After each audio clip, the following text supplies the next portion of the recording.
Christ, par la rédemption, a réalisé le double dessein de Dieu. Par la rédemption, les deux problèmes qui sont posés à Dieu ont été réglés. La rédemption a solutionné le problème de la rébellion de Satan. Ce n'est pas seulement la croix de Christ qui a remporté la victoire sur Satan, mais aussi le sang de Christ. Satan savait très bien qu'en injectant son poison au premier couple, ce poison se transmettrait à tous leurs descendants. C'est pourquoi Satan, par la fornication spirituelle commise avec nos premiers parents, a injecté dans l'âme le poison mensonger du péché. Depuis, la vie de l'âme est dans le sang, Lévitique 17, 11. Et ainsi, la vie pécheresse s'est reproduite à travers les générations. Tous les hommes sont sortis d'un même sang, Acte 17, 16.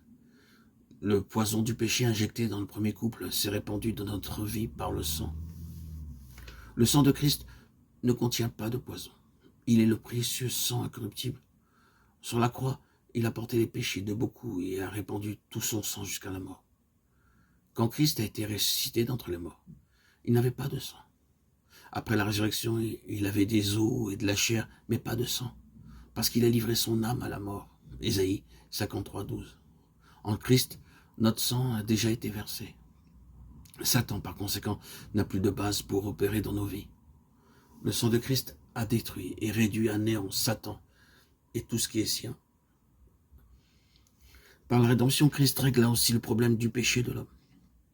Nos péchés exigeaient la mort de Christ. En mourant comme notre substitut, Christ a éloigné devant la face de Dieu notre condition criminelle. En nous englobant dans sa mort, il nous a délivrés de la domination du péché. La mort de Christ a réalisé le double dessein de Dieu et a apporté par la même occasion une solution aux deux problèmes que Dieu devait résoudre. C'est la victoire de Christ, la victoire qu'il s'est déjà acquise. Dieu nous laisse sur terre pour maintenir cette victoire et la proclamer à toute la création. Colossiens 1, 23. Par le témoignage du baptême et de la fraction du pain, nous célébrons et démontrons la victoire de la mort de Christ face aux saints anges, aux esprits méchants, devant les nations et toute la création. La rédemption en Christ a pour but de faire de nous un peuple qui soit sa possession. Tite 2, 14. Pleinement offert comme un sacrifice vivant. Romains 12, 1. Un peuple qui vit et qui meurt pour Dieu. Romains 14, 7, 9. 2 Corinthiens 5, 15. Le servant comme le temple du Saint-Esprit pour glorifier Dieu. 1 Corinthiens 6, 19, 20. Magnifier Christ en nous, soit par la vie, soit par la mort. En somme, un peuple qui puisse déclarer « Christ est ma vie ». Philippiens 1, 20, 21. La rédemption a pour but de donner la prééminence à Christ en toutes choses. Mais pour qu'il occupe cette première place en tout, Christ doit d'abord l'avoir en nous. Pourquoi?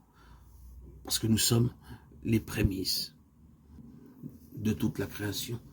Jacques 1, 18. Lorsque nous serons pleinement assujettis à Christ, alors toutes les autres choses suivront cette voie.